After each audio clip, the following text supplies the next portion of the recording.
दिल दुखा देने वाली इमेज सामने आ रही है पीओके से। आप देख सकते हैं ये कोई मूवी की शूटिंग नहीं हो रही, बल्कि ये पीओके के लाइव हालात हैं और ऐसी ऐसी वीडियो, ऐसी ऐसी पिक्चर्स आ रही हैं जो मैं यहाँ पर आपको दिखा भी नहीं सकता यूट्यूब की गाइडलाइंस की वजह से। अगर वो आप देखना चाहते हैं तो मेरे ट्विटर हैंडल या फिर इंस्टाग्राम पर आप देख पाएंगे। लेकिन फिलहाल पीओके के अंदर हालात ये हैं कि लास्ट 24 घंटों के अंदर पाकिस्तानी फौज ने 50 से ज्यादा प्रदर्शनकारी कंफर्म्ड मार दिए हैं। इतना ही नहीं, टोटल जो मरने वालों का आंकड़ा है अब तक इन प्रदर्शनों में वो सैकड़े के अंक को पार कर चुका है।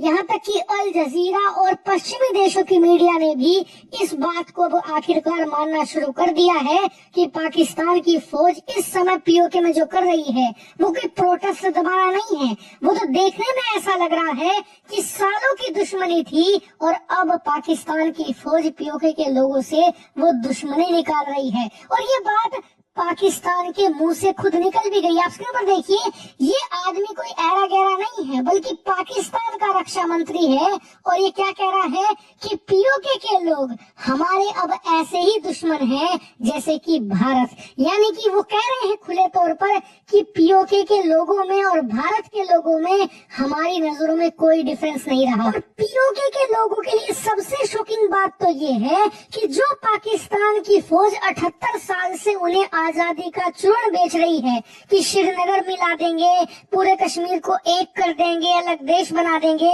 और इनके हाथों में हथियार देकर इन्हें मरने के लिए भारत भेज देती है, वो पाकिस्तान की फौज अपने रक्षा मंत्री के इस बयान का यहाँ पर खंडन भी नहीं कर रही। उल्टा कई जो मेजर हैं, जो पूर्व सेना प्रमुख हैं, उन्होंने तो खुलेआम समर्थन भी कर दिया है इस बयान का।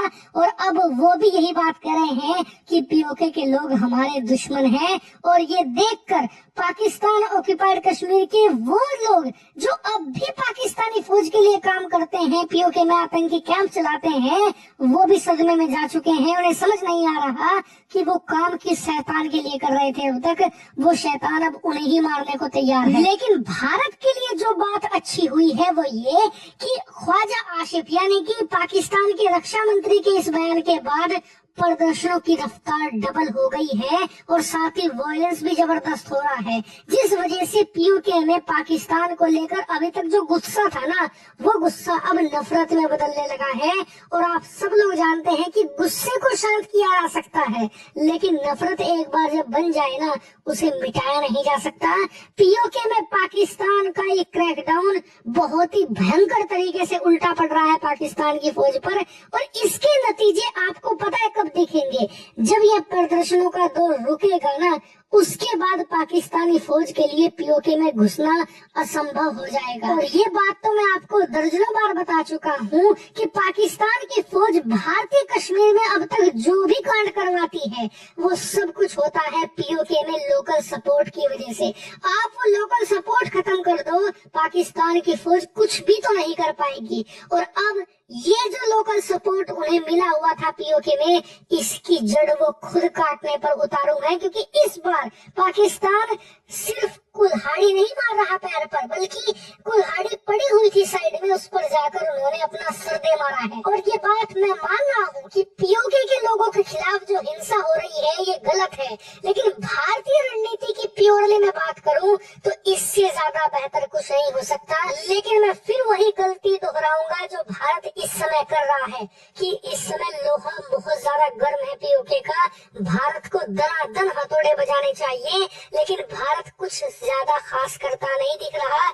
हम बस मिनिस्ट्री ऑफ एक्सटर्नल अफेयर्स, विदेश मंत्रालय के जरिए एक दो बयान दिलवा रहे हैं, इससे ज्यादा कुछ नहीं कर रहे। और इसका असर ये है कि ये मुद्दा इंटरनेशनलाइज नहीं हो पा रहा उस तरीके से जिस तरीके से होना चाहिए।